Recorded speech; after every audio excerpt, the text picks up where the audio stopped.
L'histoire de Jean l'Ombre, le bandit oublié. Au cœur des ruelles sombres de Marseille, dans les années 1920, vivait un homme que l'histoire a presque effacé. Jean l'Ombre. Ce surnom lui venait de sa capacité à disparaître comme un fantôme après ses méfaits. Contrairement au grand nom du banditisme, Jean n'était ni riche ni flamboyant. Il était un homme du peuple, né dans la pauvreté, et ses crimes étaient teintés d'une étrange noblesse. Jean n'était pas un simple voleur. Il avait une règle: ne jamais s'en prendre aux pauvres. Il ciblait les riches marchands et les politiciens corrompus, qu'il considérait comme des oppresseurs.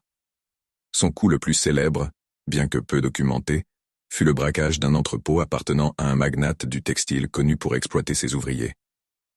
Une nuit de décembre, Jean et son équipe dérobèrent des caisses entières de vêtements et les distribuèrent dans les quartiers défavorisés de la ville. Ce geste fit de lui une sorte de héros local, mais aussi une cible pour les autorités. Ce qui rend Jean l'Ombre fascinant, c'est qu'il ne cherchait pas la gloire. Il opérait dans l'ombre, évitant les confrontations violentes.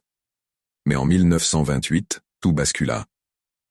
Lors d'un vol qui tourna mal, il fut trahi par un complice. Arrêté et condamné à la prison à vie, Jean disparut des radars. Certains disent qu'il mourut derrière les barreaux, tandis que d'autres prétendent qu'il s'évada et vécut ses derniers jours dans un petit village reculé. Aujourd'hui, peu se souviennent de Jean l'Ombre. Pourtant, son histoire continue de hanter les ruelles de Marseille, comme une légende murmurée par ceux qui croient encore à la justice des opprimés.